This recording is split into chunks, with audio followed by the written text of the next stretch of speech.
For years and years and years, those who have advocated for Black lives and Indigenous lives have been gaslighted, and this is confirmation that those around us are not crazy. Those around us are speaking the truth, and that this experience is of many.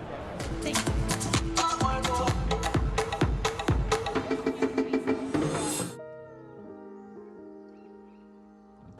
Hey y'all, my name is Tam, welcome to the fam, and I'm back with another video. In today's video, I'm actually going to be talking about my experience at the Toronto Black Lives Matter rally that happened on Juneteenth.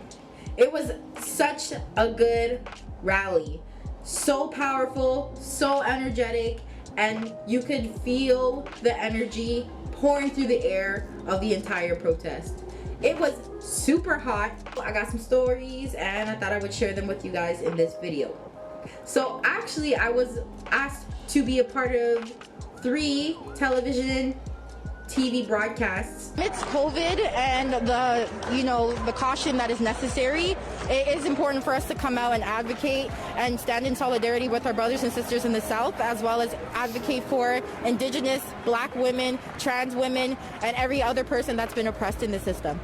Overall though, this was such a liberating experience, and for someone like myself who's been affected by all the systematic racism and trauma that we're coming to face with as Black people every single day, this was an amazing opportunity to let out emotionally, to refresh energetically, and to stand in solidarity with so many different people. There were queer people, there were LGBTQ plus people, there was Indigenous people, and a lot of allies that truly made you feel comfortable, welcomed, and heard.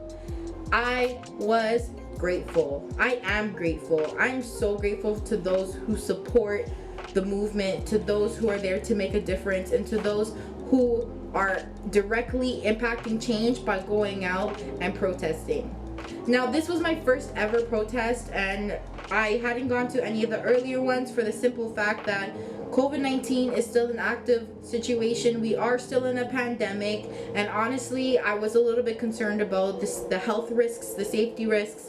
But at this point, especially on Juneteenth, I couldn't pass up the opportunity to spread the word and to be a part of the environment and to contribute in a way that actually matters and makes a difference.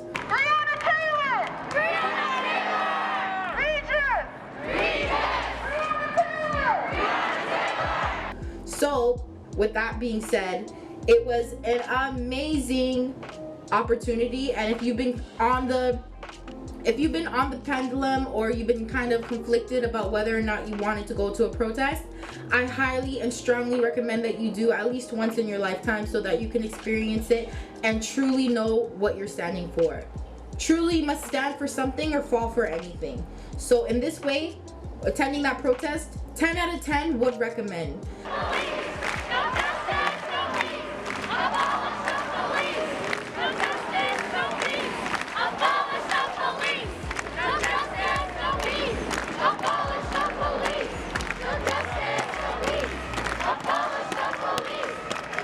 Just the energy of everyone sitting. It was actually a sit-in that extended in street because of the amount of people that came, and in fact to social distance. It was peaceful, it was energetic, it was vibrant, there was music, there was great food, they kept us hydrated. It was thoroughly organized, and I'm grateful for the organizers that actually put this together and was able to give Toronto an opportunity to express itself, truly. This protest was powerful, 100%.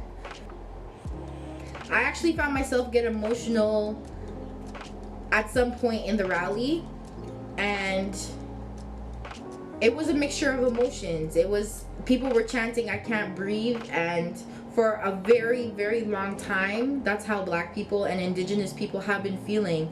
We genuinely cannot breathe with the amount of pain and sorrow and anger and sadness that consumes our beings.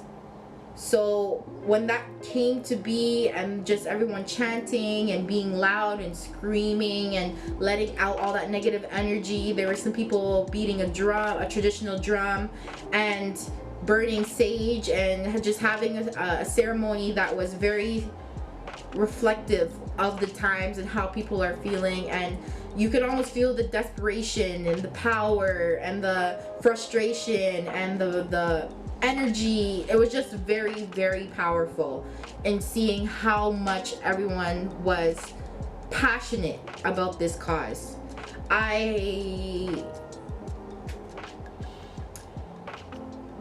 You know, there's so much privilege that I've been benefited growing up in Western society that sometimes I do take for granted, but being able to freely protest and to celebrate on Juneteenth, Black and Indigenous people, Black people, it was an amazing opportunity. I would 100% do it again, and I am so grateful that I had that opportunity.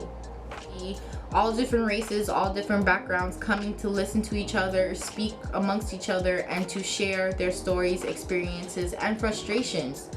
All of these came to fruition with this protest, especially on Juneteenth. The weather was beautiful and still remains to be beautiful now. The people there were beautiful, the organizers were organized, and everything in between that was very well executed. There was so much to be grateful for, so much to be embraced, so much powerful conversation, so much powerful advocacy, all necessary to... If you enjoyed this video, please give it a like, comment, and subscribe. Let me know what content you'd love to see from me down below. And until then, we remember not the words of our enemies, but the silence of our friends. And the time to act is now. I am so thankful to each and every one of you that have sat and listened to this video and watched it through to the end. I appreciate each and every one of you, and I hope that this was an avenue for you to experience it if you cannot do so yourself. So 10 out of 10 would recommend go to a protest. It was amazing, and I just thought I would make this quick video just to liberate y'all on the amazingness that was this protest. Once again, Black Lives freaking matter, and I will catch you in the next one. I'm probably gonna go shower because I'm sticky and hot. So I hope you enjoyed this video, and I'll talk to you in the next one. Bye.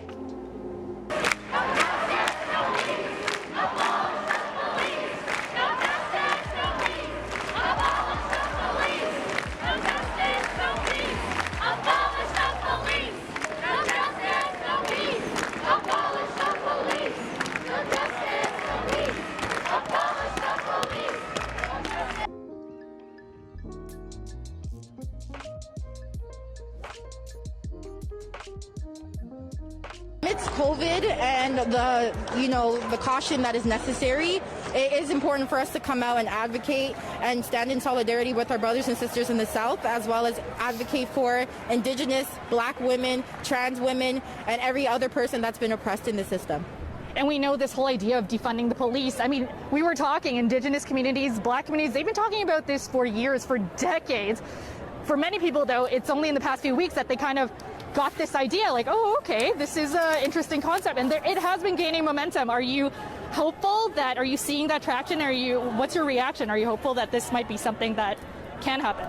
Absolutely. I am super enthusiastic and relieved and enlightened that this is happening.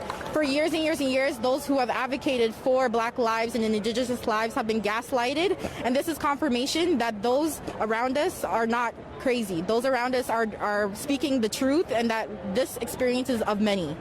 Thank you so much, Tamara. Now, they will be here. This sit-in will continue until 6 o'clock tonight, so hours to go. Back to you. Kelda, thanks for the latest. Kelda Ewan is on the streets of Toronto.